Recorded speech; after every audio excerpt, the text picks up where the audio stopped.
మన భారతదేశంలో పురాణ కాలం నుంచి ప్రసిద్ధి చెందిన పట్టణాల్లో పూరి ఒకటి. ఈ పట్టణం ఒరిస్సా రాష్ట్ర రాజధాని అయిన భువనేశ్వర్కి 60 కిలోమీటర్ల దూరంలో ఉంది. ఈ పట్టణాన్ని పూర్వం పురుషోత్తమ క్షేత్రమని, శ్రీక్షేత్రమని కూడా పిలిచేవారు. ఈ పట్టణంలో విష్ణువు జగన్నాథుని పేరిట కొలువై పూజలు అందుకుంటున్నాడు.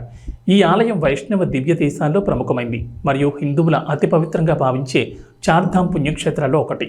ఈ ఆలయాన్ని 1078లో కళింగ పరిపాలకుడైన అనంతవర్మ చోడగంగాదేవ ప్రారంభించగా ఆయన మనవడైన రాజా అనంగ భీమదేవ్ పాలనలో పూర్తయింది. అంతకుముందు అక్కడున్న ఆలయాన్ని ఇంద్రద్యుమ్న మహారాజు కట్టించాడని అంటారు.